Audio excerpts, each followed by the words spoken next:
दोस्तों, स्वागत है आज फिर आपका हमारे YouTube channel watch listen learn with PV में। आज हम सीखने वाले हैं कक्षा 10वीं गणित के प्रश्नावली 1.1 जो कि वास्तविक संख्या के अंतर्गत आता है। ये चैप्टर क्वेश्चन नंबर 4 प्रश्न संख्या 4 इसे आज हल करने वाले हैं हम। चलिए देखते हैं क्या लिखा है इसमें। प्रश्न संख्या 4 बोलता है, यूक्लिड विभाजन प्रमेयिका का प्रयोग करके दर्शाइए कि किसी धनात्मक पूर्णांक का वर्ग किसी पूर्णांक m के लिए 3m या 3m-1 के रूप का होता है। चलिए देखते हैं कि इसे कैसे हल करें।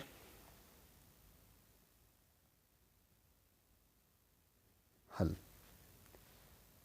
क्या कहा इन्होंने? धनात्मक पूर्णांक का वर्ग। ठीक है, तो हम मान लेते हैं कोई धनात्मक पूर्णांक है हमारे पास में, माना a कोई क्या है? धनात्मक पूर्णांक है। धनात्मक पूर्णांक है तथा b बराबर 3। क्यों? क्योंकि इन्होंने m के लिए क्या मान बताया है? 3m 3m-1। तो हम मान लेते हैं कि b बराबर क्या है? 3 है। इसलिए यूक्लिड विभाजन प्रमेयिका से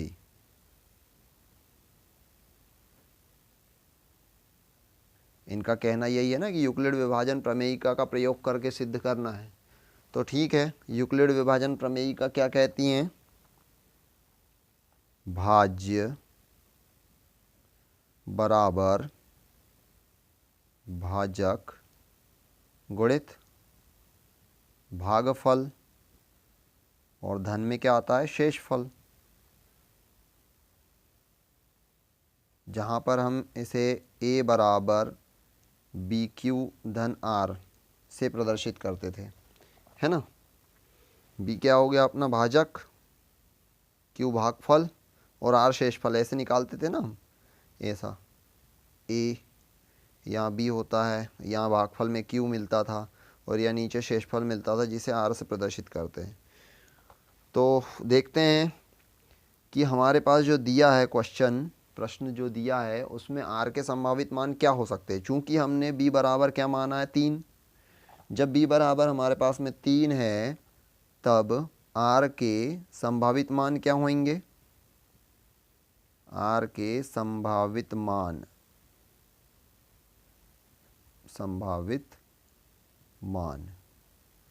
r बराबर 0, 1, 2। क्यों? क्योंकि हमने पढ़ा है यूक्लिड विभाजन प्रमेयिका में कि ये जो a बराबर BQ-R है, यहाँ पे जो r होता है, जहाँ r क्या होता था? r जो है 0 के बराबर होता है या तो फिर 0 से बड़ा होता है, लेकिन b से छोटा होता है। ठीक है, इसे हम ऐसा भी लिखते थे ना कि r बड़ा है बराबर है 0 के और छोटा है b के। इसको हमने अलग अलग लिख के बताया आपको यहाँ पे। ठीक है, ऐसा। तो इसीलिए b का मान हमारे पास 3 है तो r का मान क्या हो जाएगा? 2 तक जाएगा। चलिए रख के देखते हैं हम। r का मान पहले 0 रखेंगे, फिर 1 रखेंगे, फिर 2 रखेंगे, क्या मान मिलते हैं निकालते हैं। तो चरण पहला, जब r बराबर 0 तो क्या हो जाएगा? r बराबर 0 है तो a बराबर BQ-R और b का मान क्या है? 3। Q-R का मान 0। तो अब देखिए, थोड़ा सा क्वेश्चन में जाइए कि क्या बोला है इन्होंने। a बराबर 3 Q कर देते हैं। इन्होंने कहा है कि यूक्लिड विभाजन प्रमेयिका का प्रयोग करके दर्शाइए कि किसी धनात्मक पूर्णांक का वर्ग, अभी हमने ए को क्या माना था, धनात्मक पूर्णांक, तो इनका यही कहना है कि धनात्मक पूर्णांक का वर्ग किसी पूर्णांक m के लिए 3m या 3m धन 1 के रूप का होता है। तो अभी धनात्मक पूर्णांक के वर्ग की बात कर रहे हैं, इसीलिए हम क्या करेंगे यहाँ पे कि a का वर्ग करेंगे, और जब a का वर्ग करेंगे तो इसका भी वर्ग करना पड़ेगा। क्यों? क्योंकि ये बराबर का चिन्ह है ना बीच में, गणित का नियम यही है, हमें जो भी काम करना है वो दोनों पक्षों में करना पड़ेगा, चाहे वर्ग करें, चाहे भाग करें, चाहे कुछ जोड़ें या कुछ घटाएं, दोनों तरफ बराबर काम करना पड़ेगा। ठीक है, तो हम यहाँ लिखेंगे दोनों पक्षों में वर्ग करने पर क्या हो जाएगा, a की घात 2 बराबर 3q का वर्ग। चलिए इसे अलग अलग कर दीजिए, a का वर्ग बराबर 3 तिया 9 और q की घात 2, ये जाएगा ना। अब इसमें क्या काम करते हैं, हम 3 को कॉमन निकाल लेते हैं यहाँ से, तो 3 को कॉमन निकालेंगे, a की घात 2 बराबर 3 कॉमन निकल जाएगा, तो 9 के पास क्या बचा, 3 गुणित 3, 3 तिया 9, तो यहाँ 3 बचेगा। ठीक है, 3q की घात 2 ये आ गया। अब हम यहाँ पे क्या मान लेते हैं कि a की घात 2 बराबर 3m, मतलब जहाँ हमने m को क्या माना यहाँ पे, मतलब जो हमारे पास 3q की घात 2 आया था उसको हमने m मान लिया, तो जहाँ m बराबर 3q की घात 2, ठीक है, ये मान लिया। और ये क्या है, एक पूर्णांक है, एक पूर्णांक है। ठीक, जहाँ m बराबर 3q की घात 2 एक पूर्णांक है, कोई भी पूर्णांक हो सकता है, तो हमारे को a की घात 2 बराबर क्या मिल गया, 3m। चलिए हम और आगे देखते हैं।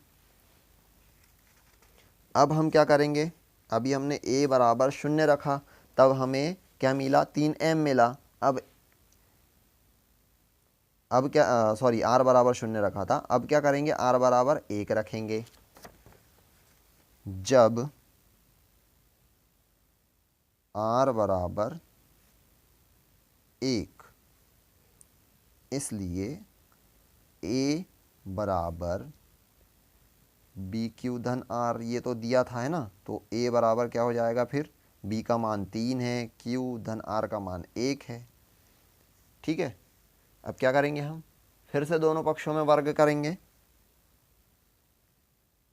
दोनों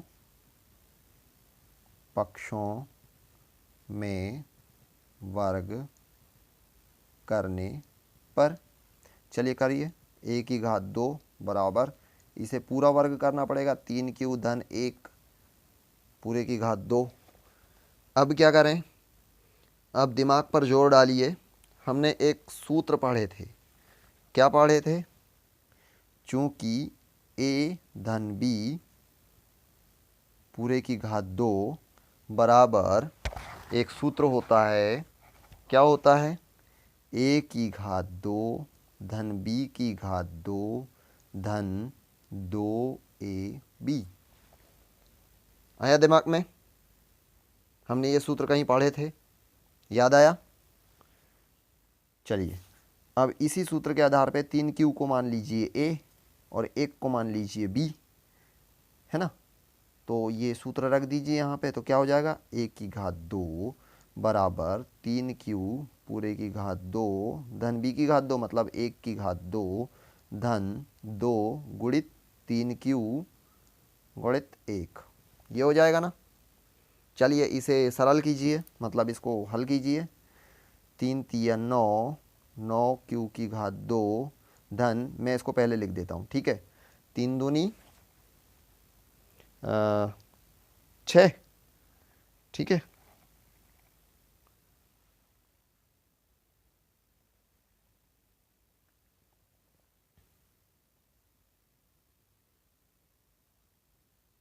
a की घात 2 हो गया, ये b की घात 2 धन 2 ए बी, है ना। तो 3 दूनी 6, 6 क्यू हो जाएगा, ठीक है। और धन 1 एकम 1। अब क्या करेंगे हम, यहाँ पे कॉमन निकालेंगे। क्या कॉमन ले लें अब यहाँ से, 3 कॉमन आ जाएगा क्या, इन दोनों में से आ जाएगा बिल्कुल। 3 कॉमन ले लेते हैं, क्या बचेगा, 3 तिया 9, 3 गुणी 3 हो जाएगा यहाँ पे। और अंदर क्या बचेगा यहाँ पे, क्यू की घात 2, है ना। अब यहाँ पे क्या हो जाएगा,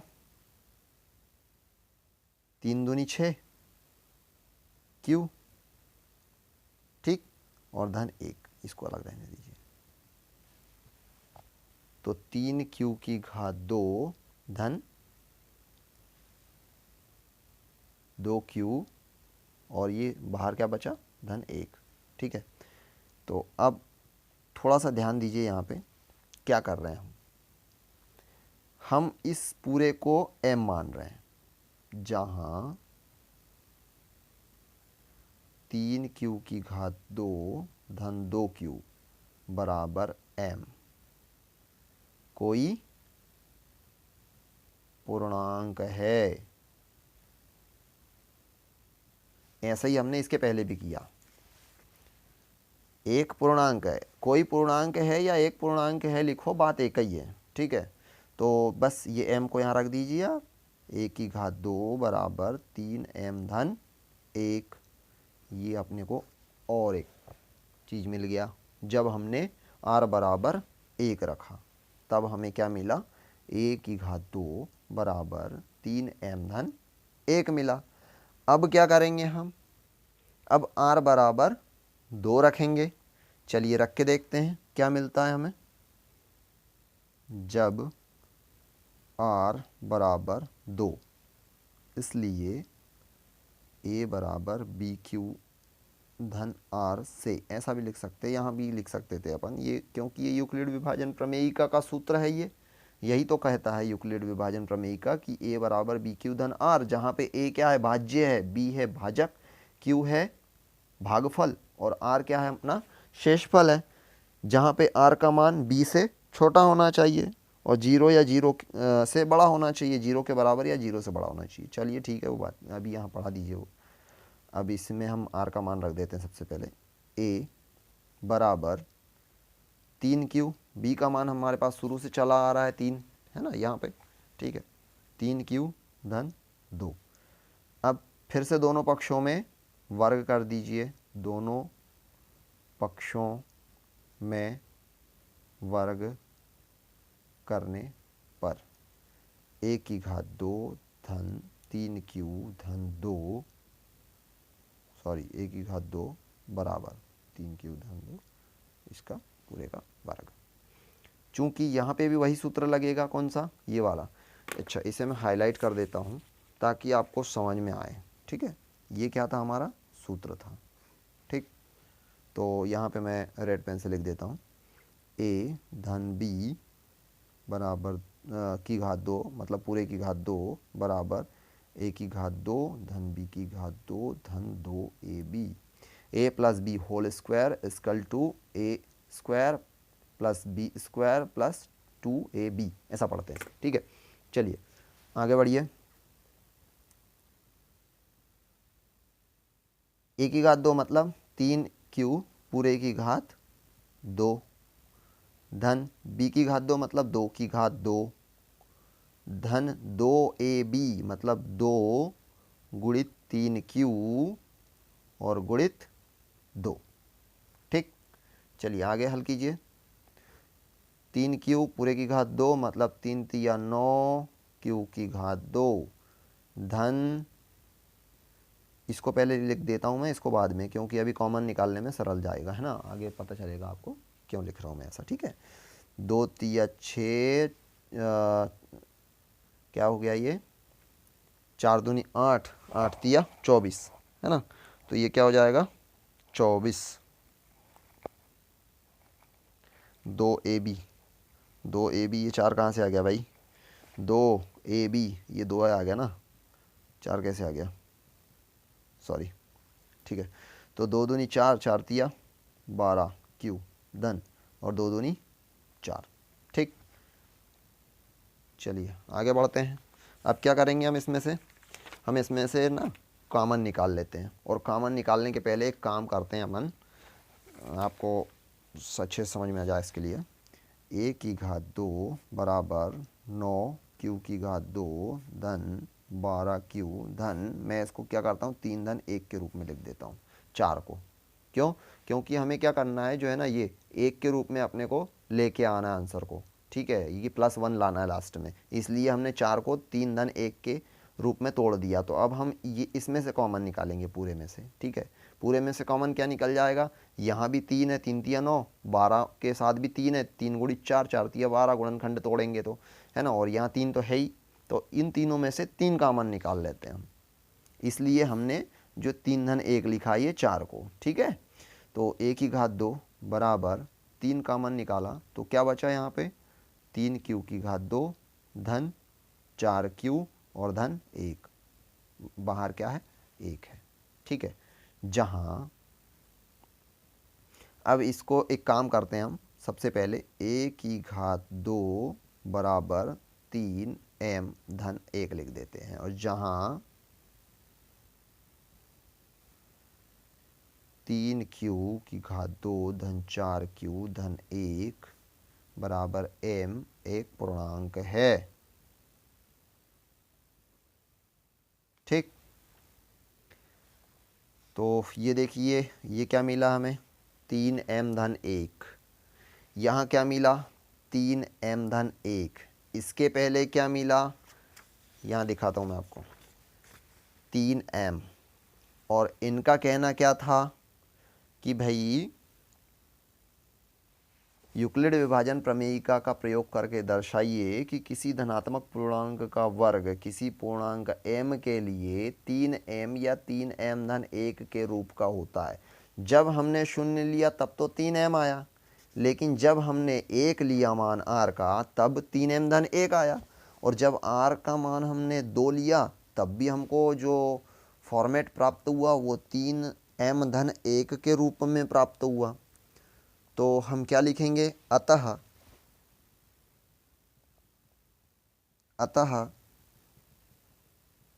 किसी धनात्मक पूर्णांक का वर्ग किसी पूर्णांक m के लिए 3m धन 1 के रूप का होता है। उम्मीद करते हैं आपको समझ में आ गया होगा कि हमने ये कैसा सिद्ध किया कि भाई कोई धनात्मक पूर्णांक का वर्ग m के लिए 3m और 3m धन 1 के रूप का होता है ये, ठीक है। और समझ में आया हो तो वीडियो को लाइक कर दीजिए, दोस्तों में शेयर कर दीजिए, और सब्सक्राइब का बटन दिख रहा होगा, सब्सक्राइब कर दीजिए ताकि अगले वीडियो का नोटिफिकेशन आपको तुरंत मिल जाए, ठीक है। और बाकी इसके पहले के सारे वीडियोस क्वेश्चन नंबर 3 तक और उदाहरण सहित हमने डिस्क्रिप्शन बॉक्स में लिंक डाल दिया है, वहाँ जाके देख लीजिए। चलिए धन्यवाद।